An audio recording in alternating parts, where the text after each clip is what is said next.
자, 오늘 12문제인데요.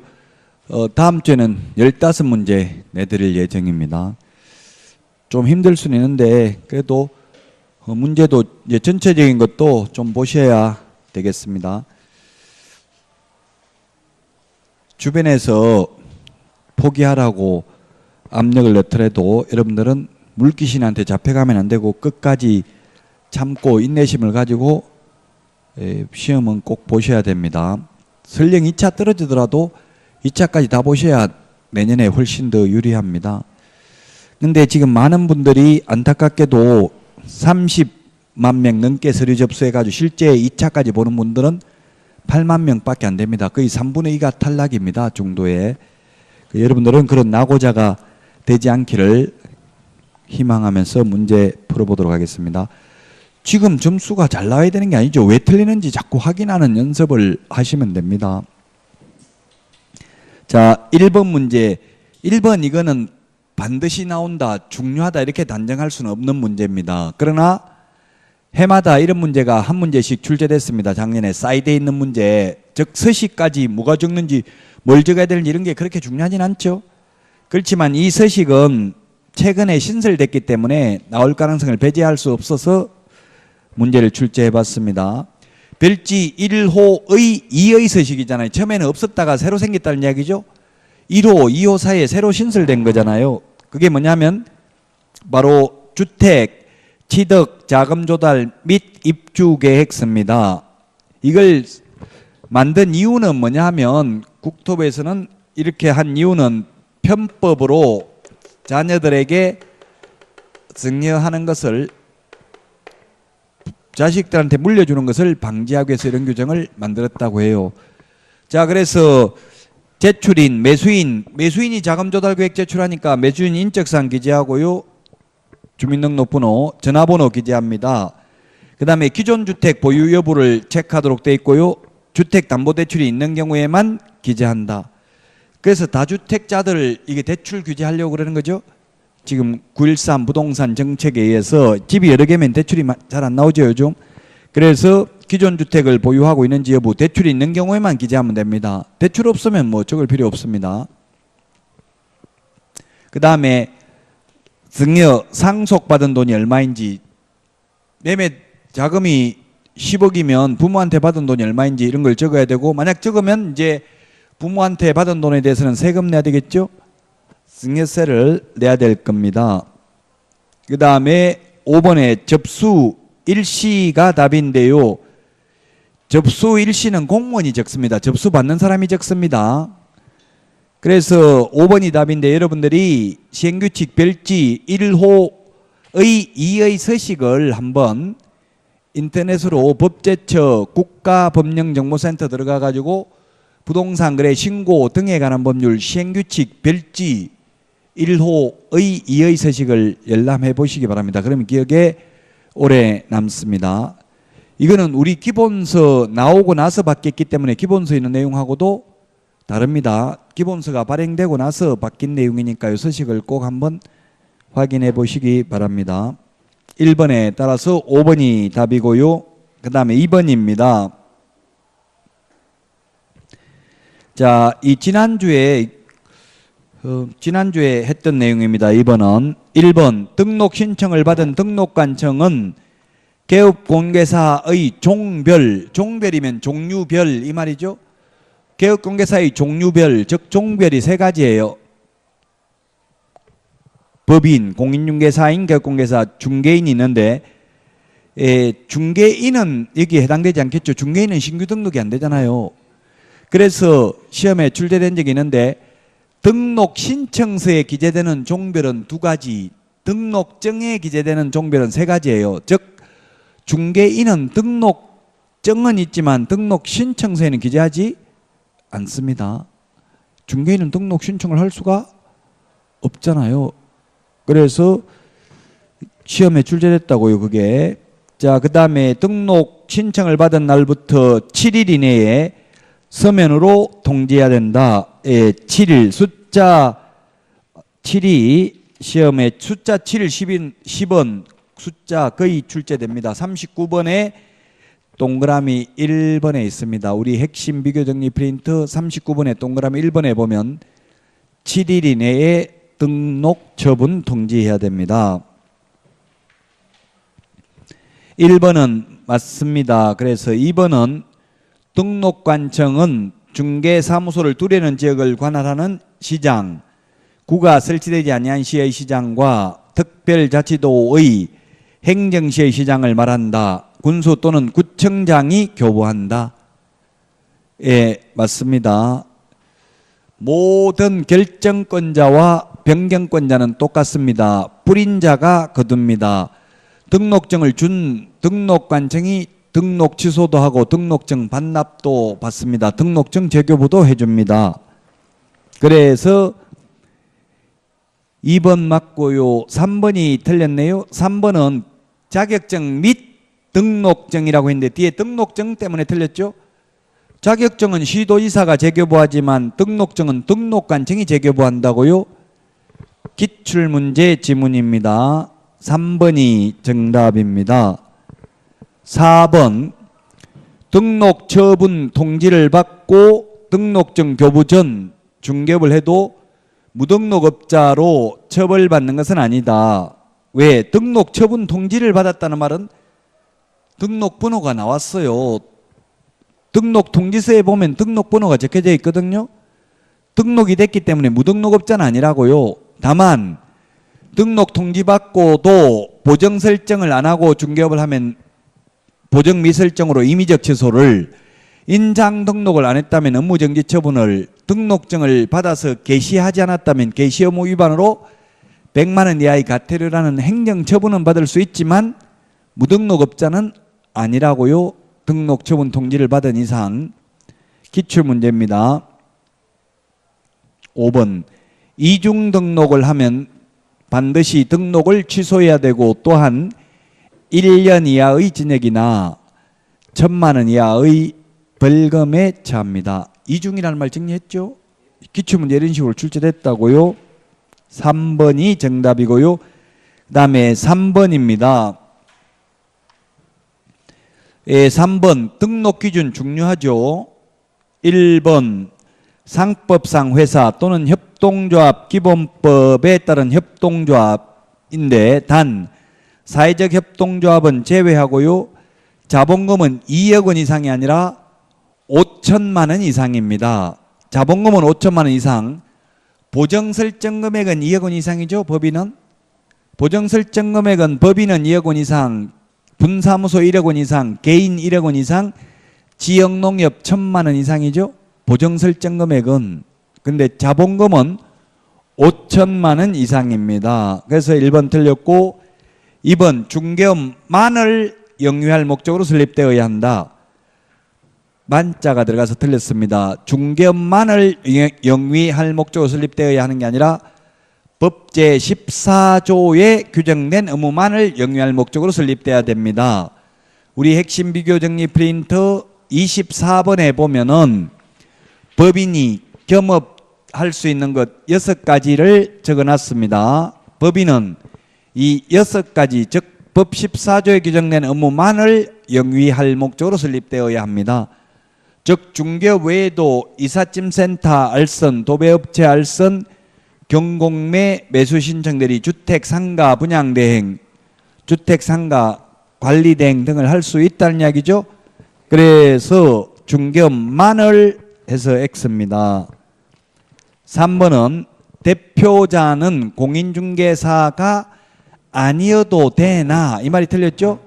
대표자는 반드시 공인중개사이어야 하며 대표자를 제외한 임원 또는 사원의 3분의 1 이상이 공인중개사이어야 합니다. 대표자를 제외합니다. 포함하는 게 아니고요. 그 다음에 4번입니다. 대표자를 포함한 모든 임원, 전원 및 분사무소 책임자가 실무교육을 받아야 되죠. 모든 임원이 다 받아야 됩니다. 중개업을 담당하는 임원만 실무교육 받는다. 지금 여기는 반수라고 해서 X잖아요. 반수가 아니라 모든 임원이 다 받아야 된다고요? 중개업을 담당하든 안 하든 자격증이 있든 없든 임원이라면 모두 다 받아야 됩니다. 실무교육을. 5번 건축물 내장에 기재된 건물에 사용권이 있음을 입증하는 서류를 제출해야 됩니다. 예, 소유권이 아니라 사용권만 있으면 됩니다. 소유권이 있어야 된다고 하면 중개업하려면 그럼 건물주만 가능하다는 이야기겠죠? 그래서 사용권만 있으면 되고 면적 제한은 없습니다. 건축물 내장에 기재되어 있어야 되므로 무허가 건축물은 중개사무소 할 수 없습니다. 미등기 건물은 건축물 내장이 있다면 중개사무소가 가능할 수도 있습니다.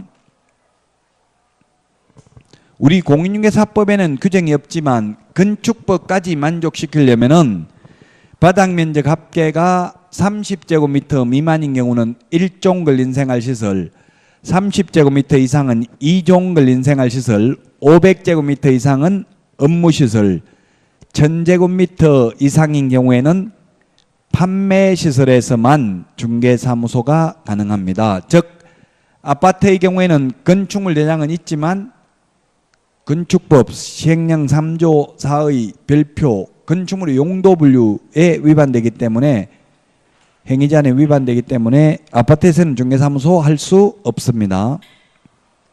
답이 5번입니다. 4번 결격사유도 시험에 한 문제 반드시 출제됩니다. 이 문제가 반드시 나온다고는 단정할 수 없지만 결격사유 12가지가 반드시 나온다고요. 기억에 보면 가석방 낸 경우에는 남은 자녀 형기 플러스 3년 지나야 됩니다. 가석방 된 날부터 3년이 아니죠. 그래서 기억은 틀렸습니다. 니은은 일반 사면은 즉시 벗어나고요. 특별 사면은 3년 지나야 되죠. 특별 사면 법률 변경 형의 시효 완성은 3년 지나야 됩니다. 공소시효가 완성되면 아예 결격 사유가 아닙니다. 공소가 제기되고 있다 하더라도 확정 판결을 받기 전에는 무죄 추정의 권리가 있기 때문에 결격 사유 아니죠. 공소 시효가 완성된 경우는 결격 사유 아닙니다. 자, 그 다음에 디귿에 보면 집행면제 받은 경우에 집행면제가 특별사면 법률 변경 형의 시효 완성인데 3년 지나야 됩니다. 개업공개사 등의 결격사유에서 벗어나려면. 그래서 디귿이 맞고요. 리얼 공인중개사법이 아닌 다른 법률 위반하여 300만 원 이상 벌금 받아도 결격사유가 아니죠. 이 법을 위반하여 300만 원 이상 벌금 받은 경우만 3년간 결격사유에 해당됩니다. 이 3년은 우리 핵심 비교정리 프린트 46번에 동그라미 1, 2, 3, 4, 5번까지 나와 있습니다.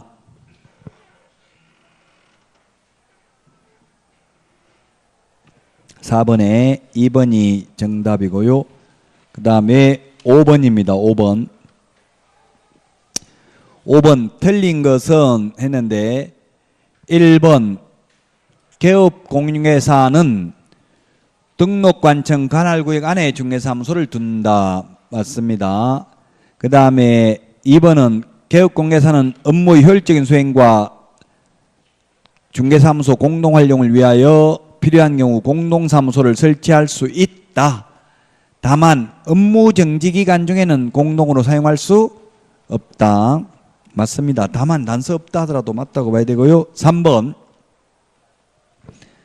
법인인 개업공개사는 등록관청에 신고하고 그 관할구역 외의 지역에 분사무소를 둘 수 있으며 분사무소는 시도별로가 아니라 시군구별로 일개소를 촉할 수 없죠. 다만 주된 사무소가 설치된 시군구에는 안 된다고 했습니다. 따라서 3번이 틀렸네요. 시도별로가 아니라 시군구별로입니다. 4번 공인중개사법에 의한 중개법인의 분사무소에는 공인중개사를 책임자로 두어야 한다. 맞습니다. 다만 다른 법률의 규정에 의해서 중개업을 영위할 수 있는 이른바 특수법인은 책임자가 공인중개사일 필요도 없고 등록 기준도 적용되지 않습니다. 특수법인은 5번 중개법인이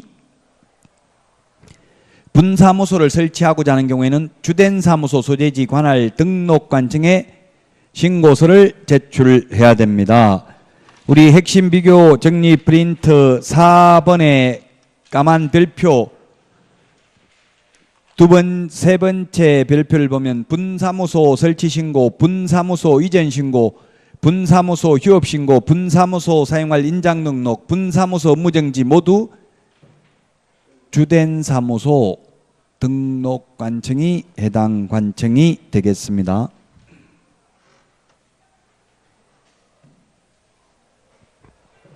따라서 3번이 정답이 되겠고요. 6번 옳은 것은 했는데 1번이 정답입니다. 1번 모든 개업공개사는 개업공개사를 대상으로 한 중개업의 경영기법 및 경영정보 제공을 겸업할 수 있습니다. 맞습니다. 즉 법인은 법 14조에 규정된 6가지, 우리 핵심 비교 정리 프린트는 24번에 있는 6가지만 할 수 있습니다. 법인은. 개인은 그 6가지도 할 수 있고 다른 업무도 할 수 있습니다. 원칙적으로. 다만 개인의 경우에는 경공매 매수 신청 대리는 중개인은 못한다고 했죠. 중개인도 경공매 매수 신청 대리 빼고 나머지 업무는 다 겸업할 수 있습니다. 이렇게 법인에게만 겸업을 제한하는 이유는 골목상권을 보호하기 위한 취지이다.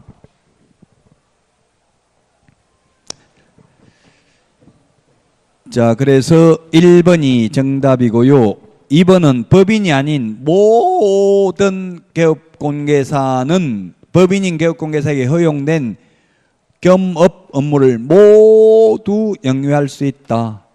틀렸습니다. 즉 중개인은 경공매 매수 신청 대리는 할 수 없다는 취지의 문제입니다. 3번은 법인인 개업공개사는 부동산의 이용 개발 및 거래에 관한 상담 업무를 겸업해야 된다.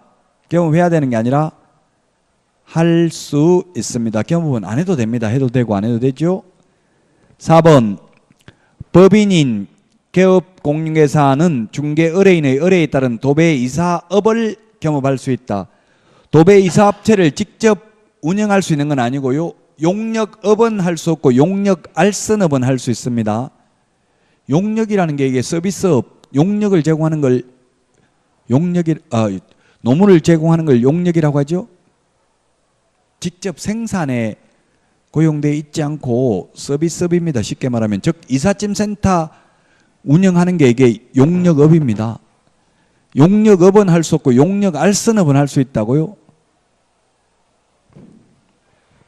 즉 도배이사 업체를 직접 운영하는 건 안 됩니다. 돈 되는 거는 못하게 하고 있습니다.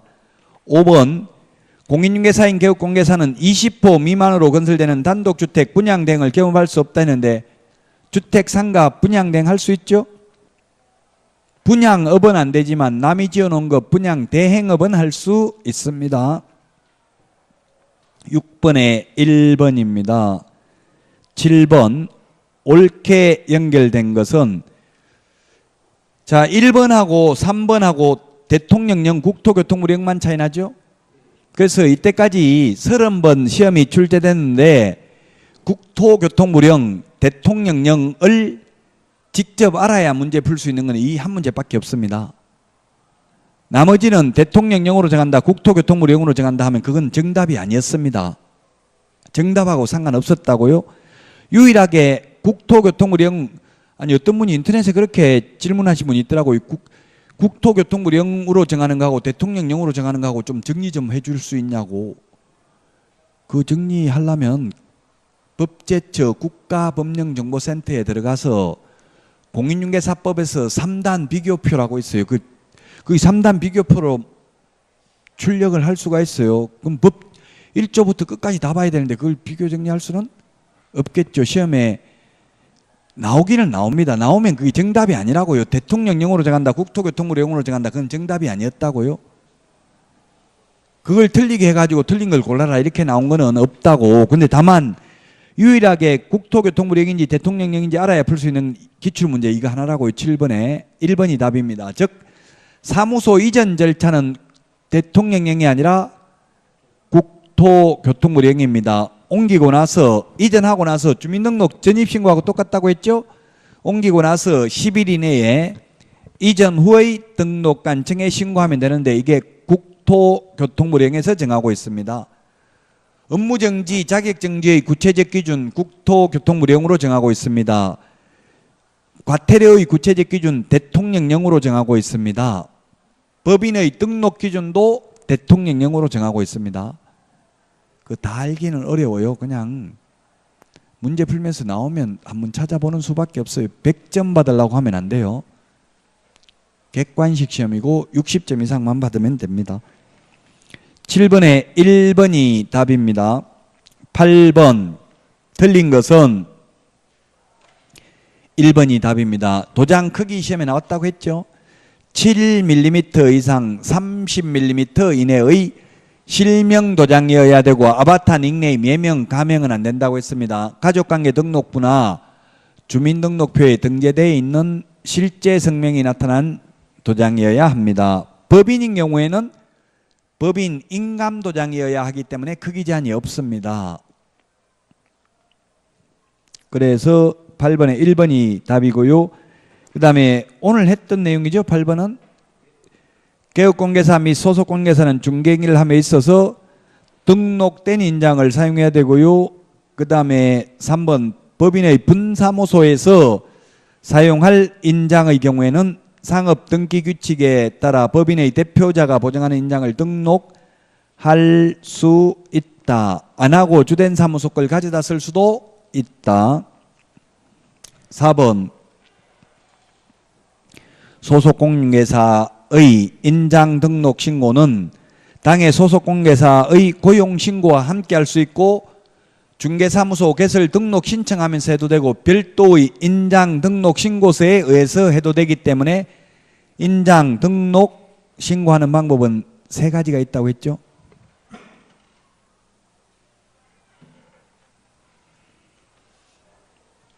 자, 그 다음에 5번에 보니까 등록 인장을 변경한 경우에는 7일 이내 사후 7일 이내 변경 등록해야 됩니다. 8번에 1번이고요. 9번 주택임대차 분쟁조정위원회는 이 문제는 기출문제 아닙니다. 새로 생겼기 때문에 나올 수 있기 때문에 제가 내놓은 예상문제입니다. 9번은. 나머지 8번까지는 다 기출문제입니다. 9번 주택임대차 분쟁조정위원회 틀린 것을 했는데 1번에 대한법률구조공단 지부에는 반드시 두어야 합니다. 2번에 시도에는 둘 수 있습니다. 3번 조정위원회는 위원장 1명을 포함하여 5명 이상 30명 이내의 위원으로 구성을 합니다. 그 다음에 조정위원회 임기는 2년이 아니고 3년으로 하되 연임할 수 있으며 보궐위원회 임기는 전임자의 남은 임기로 합니다. 나머지 위원회는 다 2년이잖아요. 공인중개사 정책심의위원회, 그 다음에 공제운영위원회, 주택임대차위원회는 2년입니다. 근데 주택임대차 분쟁조정위원회하고 상가건물임대차 분쟁조정위원회는 위원회 임기가 3년입니다. 헷갈리니까 좀 봐두자는 이야기입니다. 아직 기출문제 나오진 않았습니다. 4번이 답이고요. 5번 조정위원회는 분쟁조정 신청을 받은 날로부터 60일 이내에 그 분쟁조정을 마쳐야 된다. 다만 부득이한 사정이 있는 경우에는 조정위원회의 의결을 거쳐서 30일 범위 안에서 그 기간을 연장할 수 있다. 그래서 답 4번이 되겠습니다. 10번입니다. 10번. 부동산 거래 신고 등에 관한 법령상 이신청과 매수 청구에 대한 설명으로 옳은 것입니다. 1번. 이 부동산 거래 신고 등에 관한 법률이 어려워합니다. 어려워하는데 시험에 5문제 정도 출제됩니다. 부동산 거래 신고 제도가 2문제, 외국인 부동산 취득 특례가 1문제, 토지 거래 허가가 보통 옛날에 2문제 나왔어요. 근데 지금은 1문제 나올 수도 있어요. 최소한 4문제 이상은 출제됩니다. 부동산 거래 신고 등에 관한 법률이. 지금 보통 이 부분을 어려워하기 때문에 미리 연습하려고 내놓은 겁니다. 진도와 상관없긴 하지만 10번의 답 1번입니다. 우리 거기 핵심 비교 정리 프린트 1월을 정리해놨는데요. 토지거래 허가와 관련해서 1월이 45번에 동그라미 4번, 5번, 6번, 7번, 8번까지 5개가 있습니다. 1월이라는 숫자가. 자, 그래서 이 신청도 1월 이내에, 그 다음에 매수 청구도 1월 이내에 불허가처분을 받았을 경우, 그 다음에 선매자 지정 통지도 1월 이내에, 선매 협의 완료도 1월 이내에, 선매 협의 완료 조서 제출도 1월 이내에 5번이 있습니다. 1월이라는 숫자. 그래서 10번에 1번이 맞습니다. 그 1월이 5번이라고 했는데 2번은 틀렸네요. 이 신청은 1월 이내에 하는데 그 이 신청을 받은 시장군수구청장은 1월 이내에 그 결과를 신청인에게 알려야 된다. 1월이라는 말 없어요. 그냥 시, 군구, 도시계획위원회의 심의를 거쳐서 신청인에게 알려야 된다. 이렇게 돼 있어요. 며칠 이내에 알려야 된다는 말 없어요. 1월 이내라는 말이 들어가서 X입니다. 2번은. 3번은 불허가 처분을 받았을 경우 매수 청구를 시도지사한테 하는 게 아니라 시장, 군수, 구청장에게, 허가관청에게 매수 청구를 합니다. 1월 이내에는 맞습니다. 그래서 장관 또는 시도지사라고 해서 틀렸죠? 장관 또는 시도지사는 허가구역 지정권자잖아요. 허가구역 지정권자와 허가권자를 구분해야 된다고요? 허가구역 지정권자는 장관 또는 시도지사지만 허가권자는 시장, 군수, 구청장입니다. 그래서 들렸고요. 4번 매수 청구를 받은 허가관청은 국가, 지자체뿐만 아니라 한국토지주택공사, 그 다음에 대통령령으로 정하는 공공단체, 공공기관 중에서 매수할자를 지정해야 됩니다. 그래서 틀렸습니다. 5번에 불허가 처분을 받았을 때 매수 청구는 감정가격이 아니라 공시지가, 선매 가격은 감정가격이라고 했죠? 선매, 먼저 살 때는 감정가격. 아무래도 감정가격이 공시지가보다 더 높겠죠? 그래서 5번도 틀렸습니다. 11번 선매제도, 선매, 먼저 산다. 좀 전에 봤던 그 국가, 지자체, 한국토지주택공사, 공공기관, 공공단체가 먼저 선매, 먼저 사겠다고 할 수 있습니다. 일반 사인들, 개인 간의 거래에 앞서서. 자, 그래서 11번 틀린 것은 했는데 1번 토지거래 허가 신청이 있는 토지 중에서 토지거래 허가를 받아서 취득한 토지를 그 이용 목적대로 이용하고 있지 아니한 토지는 선매 대상이 됩니다. 이용 목적대로 이용하고 있는 경우에는 선매 대상이 아니죠. 있지 않는 경우입니다. 2번 선매자로 지정될 수 있는 자의 범위는 불허가 처분을 받았을 때 매수 청구 시 매수할자로 지정된 자와 동일한다. 그게 동일한 게 누구냐면 국가, 지자체, 한국토지주택공사, 공공단체, 공공기관입니다. 맞습니다. 동일합니다. 3번 허가관청은 선매 대상 토지에 대하여 토지거래계약 허가 신청이 있는 경우에 그 신청이 있은 날로부터 1개월 이내에 선매자를 지정하여 토지 소유자에게 알려야 되고요. 4번 선매자로 지정된 자는 그 지정일로부터 15일 이내에 매수가격 등 선매 조건을 기재한 서면을 토지 소유자에게 통지하여 선매 협의를 해야 된다. 5번 선매자 지정 통지를 받은 날로부터 30일이 아니라 2월 이내에 선매 협의 조서를 허가관청에 제출해야 되고요. 선매 협의 완료도 1월 이내에 해야 됩니다. 1월 핵심 비교 정리 프린트 45번에 1월 정리를 해놨습니다. 답 5번이고요. 12번입니다. 12번 이게 좀 어려울 수 있는데 답은 5번입니다. 5번인데 5번에 부산광역시는 5,500이 아니라 3,800이 그 해설표를 좀 보셔야 됩니다. 해설표 이게 좀 어려운데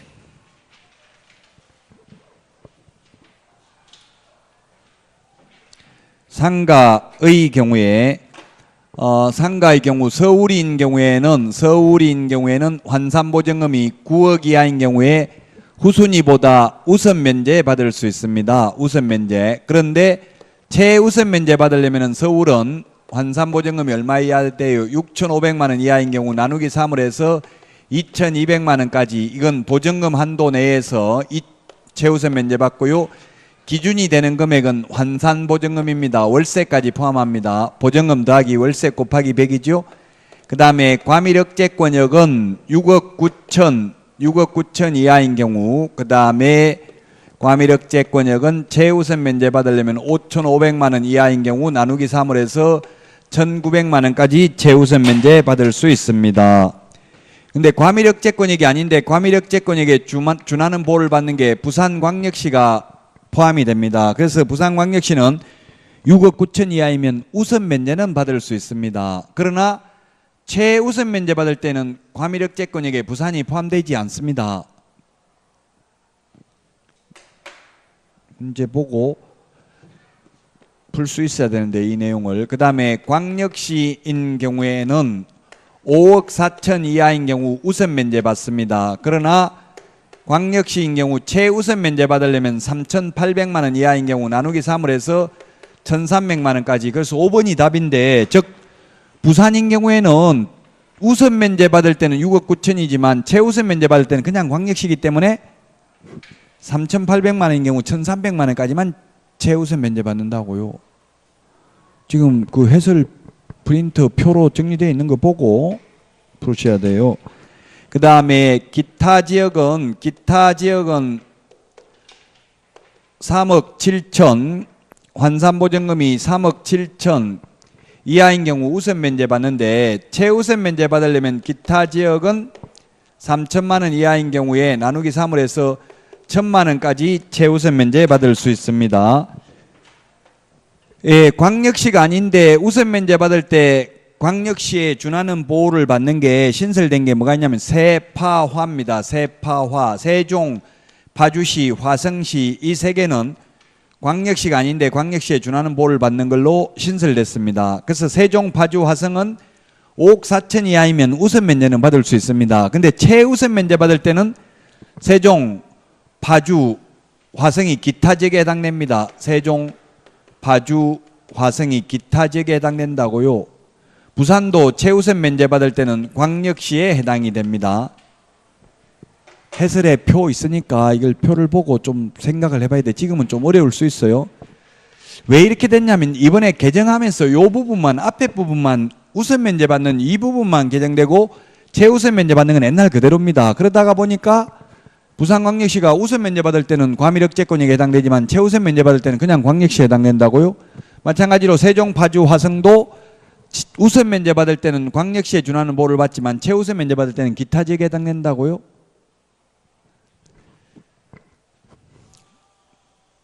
더딘 것을 염려 말고 멈출 것을 염려하라고 했습니다. 지금 모르는 게 있다 하더라도 슬퍼하거나 노여하지 마시고 계속 참고 인내심을 가지면 시험 보는 날 가슴 벅찬 혀를 느낄 수 있을 것입니다. 오늘 여기까지 하고 다음 주에 찾아뵙도록 하겠습니다. 수고하셨습니다.